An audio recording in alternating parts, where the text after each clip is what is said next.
సిద్దిపేట జిల్లా అక్కన్నపేటలో విష ప్రయోగంతో పాడి గేదెలు మృతి చెందడం స్థానికంగా కలకలం రేపింది. గ్రామానికి చెందిన రైతు మెట్టల కనకయ్యకు చెందిన 2 గేదెలపై గుర్తు తెలియని వ్యక్తులు విష ప్రయోగం చేయడంతో మృతి చెందాయి. గేదెలకు పెట్టే కూడితిలో విషపు గుళికలు కలపడంతో అది తాగి మృతి చెందినట్లు బాధిత రైతు కనకయ్య తెలిపారు. 2 గేదెలు ఒక్కొక్కటి రోజుకు 8 లీటర్ల చొప్పున పాలు ఇస్తుండేవని కన్నీటి పర్యంతమయ్యారు.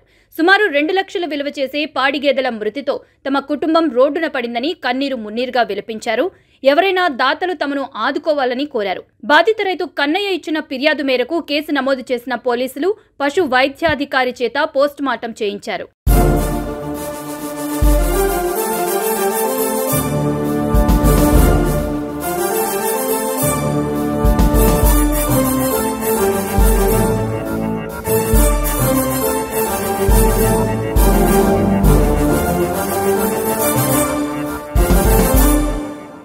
నా పేరు కనకయ్య,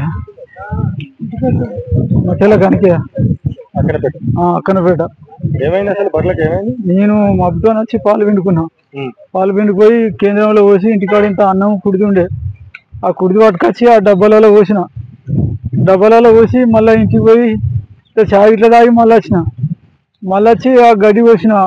గడ్డి పోసి ఆ గడ్డి ఆడేసిన. ఇక వేరే ఊరికి పోయేది ఉండే, మాణిక్యపురం దినాలు ఉండే. అక్కడ ఆ మాణిక్యపురం పోయేది ఉండే కానీ ఆయన ఒకటి కోటి తీసుకొచ్చిన. కుడిది పెట్టి అన్నిటికి కుడిది పెట్టి అలా కట్టేసి ఇక నేను పోయి ఇంటికి పోయి బట్టలు వేసుకొని ఆ మాణిక్యపురం కాడ దిగినాం. అంతే, దిగింది అన్న వారికే మళ్ళీ మా వాడు మీ పాటలు 2 బార్లు చచ్చిపోయినాయని ఫోన్ చేశారు. 2 బార్లు 24 గంటల పాలు. ఎప్పుడు ఏ సంవత్సరం అనుకుంటా పాలు ఉంటాను. ఇప్పుడు 3-4 ఏళ్ళ సార్ 1,6 కోటి 8 లీటర్లు ఇచ్చేది. 8 లీటర్లు ఒక పూట, ఒక్కొక్కటి 8 లీటర్లు ఇచ్చేది. ఇల్లు మునిగిపోయింది. నేను సుమారు ఎంత వాల్యూ ఉంటుంది? అవి ఇక దగ్గర 1 లక్ష రూపాయలు పెట్టినా దొరికాయి నాకు. ఆ బర్రెలు 1 లక్ష రూపాయలు పెట్టినా దొరికాయి. అంత బర్రె కావాలని ఇప్పుడు నన్ను కొట్టినా అయిపోవు, చంపినా అయిపోవు. ఆ పాప నోరు లేని వాటిని చేతులారా చంపాడు.